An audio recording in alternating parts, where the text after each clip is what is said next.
بسم اللہ الرحمن الرحیم۔ محبت کا اظہار۔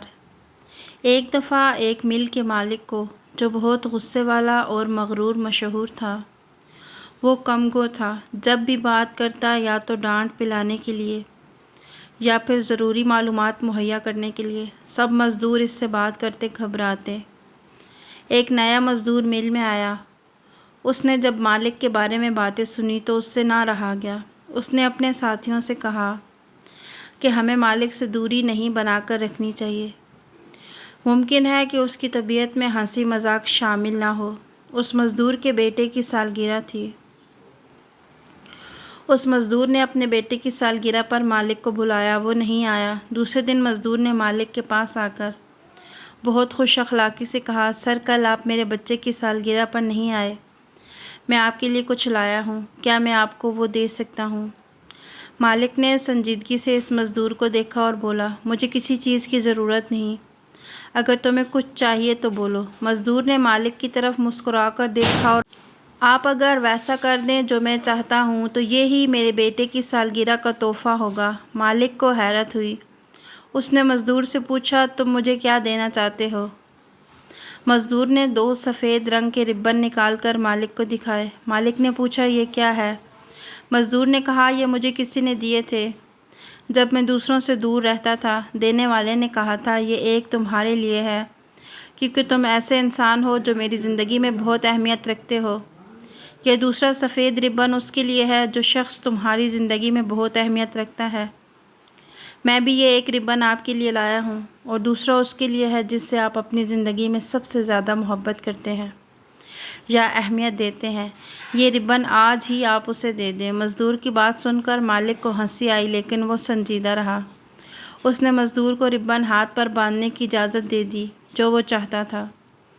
دوسرا ربن جب مزدور نے مالک کو دے دیا تو وہ سوچنے لگا، ایسا کون سا انسان ہے جسے وہ سب سے زیادہ چاہتا ہے؟ وہ واپس گھر جا رہا تھا کہ راستے میں اسے اپنے بیٹے کا خیال آیا، جسے اپنی بیوی کے گزر جانے کے بعد مصروف ہو جانے کی وجہ سے بہت کم وقت دیتا تھا۔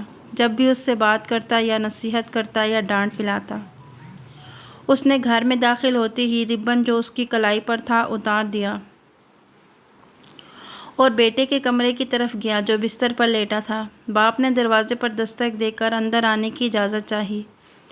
لڑکے نے دروازہ کھولا تو شدید حیرت میں تھا کہ اس کے والد اسے بلانے کے بجائے خود کمرے میں آئے۔ وہ سوچ ہی رہا تھا کہ اس کے پاپا نے اس کی کلائی پکڑی اور اس کی طرف دیکھ کر مزدور کی کہی ساری بات دہرا دی، ساتھ میں یہ بھی کہا کہ بہت مصروف ہونے کی وجہ سے میں نے کبھی تمہیں ٹھیک سے وقت نہیں دیا، مجھے افسوس ہے۔ اپنی جیب سے دوسرا ربن نکال کر اس نے اپنے بیٹے کو دیا اور بولا، یہ ربن تم اس کی کلائی پر باندھ دینا جس کو تم سب سے زیادہ محبت کرتے ہو اور جس کی تمہاری زندگی میں سب سے زیادہ اہمیت ہے۔ لڑکا پھوٹ پھوٹ کر رونے لگا۔ اس نے اپنے باپ کی کلائی پکڑی اور بولا، پاپا میں یہ آپ کو ہی باندھنا چاہوں گا کیونکہ آپ مجھ سے بالکل پیار نہیں کرتے اور میں کچھ دنوں سے خودکشی کرنے کے بارے میں سوچ رہا تھا۔ آپ کی چھوٹی سی بات نے مجھے جینے کے لیے وجہ دے دی۔ آئی لو یو پاپا۔ مل کے مالک کی آنکھوں میں آنسو آ گئے۔ اس نے اپنے بیٹے کو اپنے سینے سے لگا لیا۔ دوسرے دن جب وہ مل میں گیا تو اس نے اس مزدور کو بلایا جس نے اسے ربن دیا تھا۔ جیسے ہی مزدور کمرے میں داخل ہوا تو مالک کے چہرے پر مسکراہٹ آ گئی۔ مزدور بھی مسکرا دیا۔ مالک نے اس مزدور سے پوچھا، تمہیں مجھے ربن دینے کی کیا سوجی؟ مزدور نے مسکرا کر مالک کی طرف دیکھا اور بولا، میں نے ایک کتاب میں پڑھا تھا، جب میں نے آپ کے چہرے کی سختی دیکھی تو سمجھ گیا سالوں سے آپ نے کسی سے محبت کا اظہار نہیں کیا اور نہ ہی کسی نے آپ سے محبت کا اظہار کیا ہے۔ سر، محبت کا اظہار انتہائی ضروری ہے۔ کبھی کبھی چھوٹا سا عمل دوسروں کی زندگی بدل دیتا ہے۔ ویڈیو پسند آئی ہو تو لائک کیجیے گا۔ مزید ایسی اچھی ویڈیوز دیکھنے کے لیے ہمارے چینل کو سبسکرائب کیجیے گا۔